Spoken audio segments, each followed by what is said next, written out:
Σήμερα, παιδιά, θα μιλήσουμε για ένα διαφορετικό πρόγραμμα που ονομάζεται Microsoft Excel. Ας ξεκινήσουμε αυτό το πρόγραμμα. Θα πάμε έναρξη. Αν δεν υπάρχει εδώ στα τελευταία προγράμματα που έχουμε χρησιμοποιήσει, τότε θα ψάξουμε να το βρούμε σε όλα τα προγράμματα.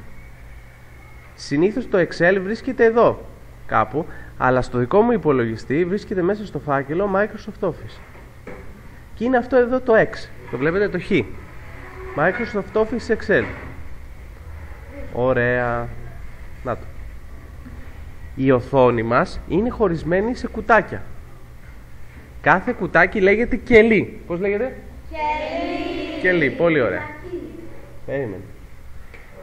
Κάθε κελί έχει και μία διεύθυνση. Για παράδειγμα, αυτό εδώ το κελί, επειδή βρίσκεται στη στήλη A, α, και στη γραμμή 1, είναι το κελί α1. Ποιο είναι? Α1. Ωραία. Αυτό εδώ ποιο είναι? Το C3.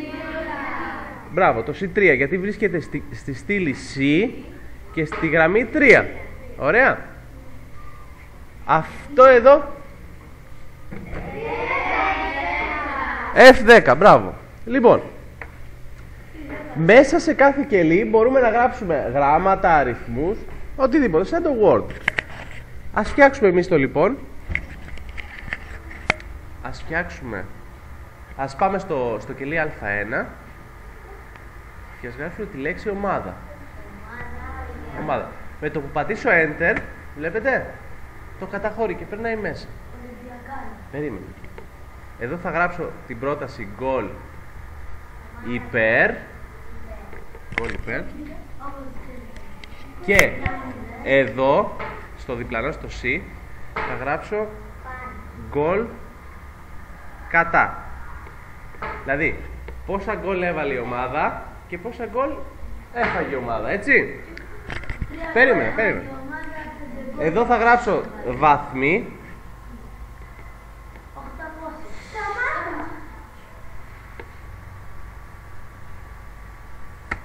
Βαθμοί, ωραία.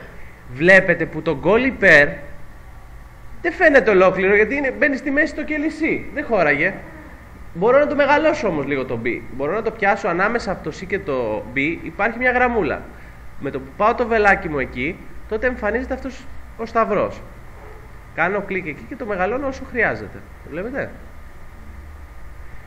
Υπάρχει και ένας άλλος τρόπος. Εάν πατήσεις αυτό τη γραμμούλα 2 φορές, τότε το κάνει το μέγεθος που χρειάζεται. Πάμε να το κάνουμε και στο C αυτό. Ωραία. Γιατί το C έπεφτε πάνω στο D. Λοιπόν, και εδώ, παιδιά, θα γράψω τα ονόματα των ομάδων, τα γκολ υπέρ, τα γκολ κατά. Για να τα βρω αυτά, θα μπω στο ίντερνετ.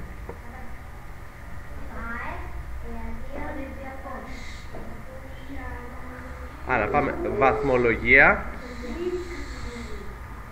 πρωταθλήματος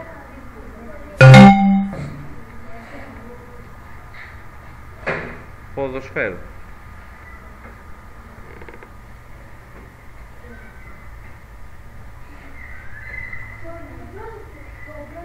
Λέτε στο πρώτο να βρίσκεται.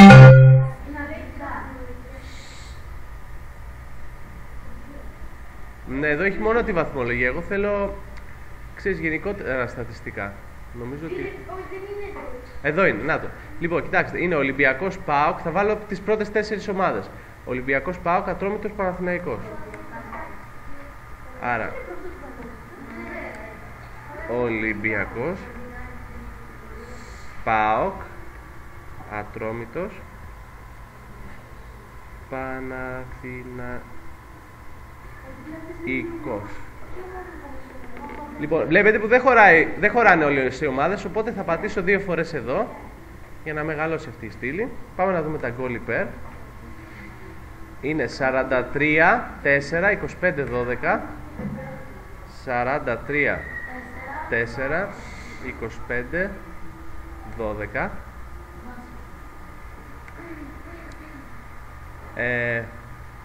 22, 11, 21, 13. 22, 11, 21, 13. Ωραία.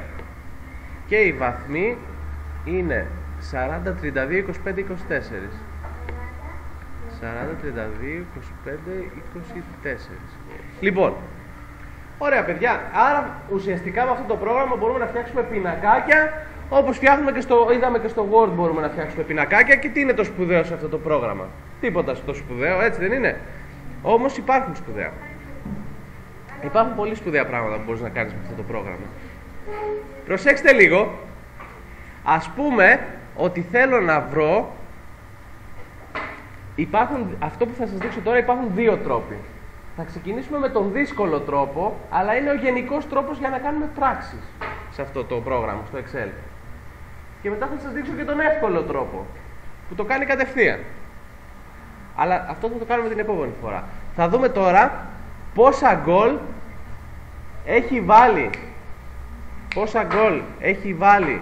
έχουν βάλει όλες οι ομάδες μαζί. Θα γράψω εδώ λοιπόν σύνολο, τη λέξη σύνολο. Να το κάνω και έντονα τα γράμματα. Ποιο κουμπάκι θα πατήσω για να είναι έντονα? Είναι σαν το Word, το B, μπράβο. Ας τα μεγαλώσω λίγο κιόλας. Βλέπετε είναι ακριβώς το ίδιο σαν το Word. Άρα το σύνολο. Για να βρω πόσο κάνουν πρέπει να προσθέσω αυτούς τους αριθμούς μεταξύ τους, έτσι. 43 και 25. Πώς το κάνω αυτό στο Excel? Προσέξτε παιδιά. Γράφω το ίσον και μετά γράφω. Ποιο κελί είναι αυτό? Αυτό εδώ. B2 δεν είναι? Προσέξτε να είναι αγγλικά όμως, μην βάλετε ελληνικά. B2. Συν. Το από κάτω ποιο είναι? B3. Σωστά. B3. Συν. Για να μην το γράφω υπάρχει και ο τρόπος να κάνεις κλικ πάνω. B4 συν B5. Και πατάω στο τέλος. Προσέξτε, αυτά τα δύο πρέπει να τα θυμάστε. Στην αρχή πατάω ίσον, γιατί αλλιώς δεν θα μου βγάλει το αποτέλεσμα, απλά θα μου γράψει αυτά που γράφω. Πρέπει να βάλουμε στην αρχή ίσον και στο τέλος να πατήσουμε Enter. Βλέπετε, 111. Εντάξει ρε παιδιά, και σιγά το σπουδαίο που βρήκε τώρα πόσο κάνουν 5 αριθμοί και τι έγινε. 11, ναι.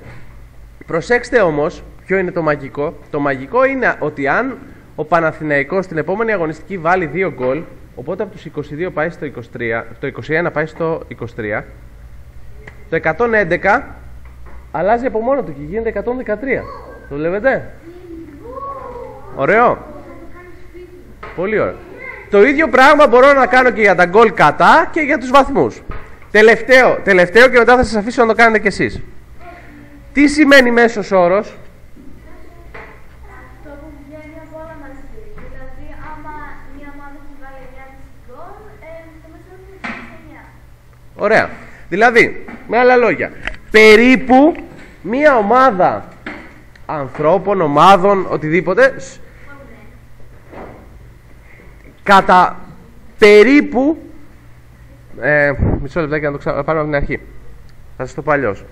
Θέλω να δω αν μία τάξη αποτελείται από ψηλά παιδιά ή από κοντά παιδιά. Πώς θα το δω αυτό? Μία τάξη μπορεί να έχει και ψηλά παιδιά και κοντά παιδιά και μεσαία παιδιά, έτσι. Για να βρω όμως αν η τάξη στο σύνολό της είναι ψηλή ή κοντή, θα προσθέσω όλα τα ύψη μεταξύ τους και θα το διαιρέσω για τον αριθμό των παιδιών. Με αυτόν τον τρόπο μπορεί να βρεις ότι μία τάξη στη Σουηδία είναι πολύ ψηλή. Γιατί οι Σουηδοί σαν λαός είναι πολύ ψηλή. Μπορεί η συγκεκριμένη τάξη να έχει και λίγους κοντούς, αλλά κατά μέσο όρο είναι πολύ ψηλή η Σουηδοί. Αντίστοιχα στην Κίνα, αν κάνεις το μέσο όρο, μπορεί να υπάρχει ένας μες στην τάξη που να είναι πανύψηλος, αλλά επειδή οι περισσότεροι είναι κοντοί στην Κίνα, το μέσο όρος βγαίνει χαμηλός, έτσι. Λοιπόν, εδώ παιδιά, εδώ. Άρα για να βρω το μέσο όρο των γκολ, θα γράψω μέσος όρος. Μέσος όρος. Λοιπόν, και είπαμε θα προσθέσω αυτό, τα γκολ μεταξύ τους, συν αυτό, συν αυτό, συν αυτό. Και όλα αυτά θα τα διαιρέσω για πόσες ομάδες είναι? 4 είναι. 1, 2, 3, 4. Η πρώτη γραμμή είναι τίτλος, δεν είναι ομάδα. Ωραία. Το διά παιδιά είναι αυτό. Για 4. Βλέπετε που βγαίνει λάθος? Βγαίνει λάθος. Αποκλείεται ο μέσος όρος του 43 και 22 και 23 να είναι το 95. Αυτό είναι πιο πολύ. Πώς είναι μέσος όρος στη μέση? Δεν γίνεται. τι έχω κάνει λάθος. Κοιτάξτε. Έχω πει β2 και β3 και β4 και το β5 δια 4 μόνο. Ενώ έπρεπε να πω όλα αυτά δια 4. Καταλάβατε? Πώς θα το κάνω αυτό? Πώς θα τα κάνω όλα αυτά δια 4? Πολύ ωραία. Ένας τρόπος είναι να βάλω σε όλα δια. Σωστό. Άλλος τρόπος. Άλλος τρόπος, πολύ σωστός, είναι να πω αυτό δια 4. Πολύ καλό. Και αυτό είναι και ο καλύτερος τρόπος. Θα σας πω και έναν άλλον τρόπο. Και πολύ σύντομος. Θα σας πω και έναν άλλον τρόπο. Να βάλω παρενθέσεις. Αν βάλω παρενθέσεις, τότε θα προσθέσει όλα αυτά μεταξύ τους και ό,τι βρει θα το διαιρέσει για 4. Το οποίο βγαίνει 28,25. Ωραία. Ωραία. Τι άλλο θέλω να πω. Ναι. Να ξέρετε ότι η πρόσθεση είναι το συν, η αφαίρεση είναι το πλην, η διαίρεση είδαμε ότι είναι η κάθετος. Έλα. Αχ, δεν τη βγάζει εδώ. Δείτε ότι είναι, να σας τη δείξω, είναι αυτό το σύμβολο, έτσι. Α, το έβγαλε, ωραία. Και ο πολλαπλασιασμός είναι το αστεράκι. Όχι, μόνο αυτή την κάθετο. Η άλλη κάθετος, αυτή, δεν σημαίνει διαίρεση. Εντάξει. Ωραία. Παιδιά, θέλω να κάνετε κι εσείς το ίδιο πράγμα με πραγματικά δεδομένα, να τα βρείτε στο ίντερνετ.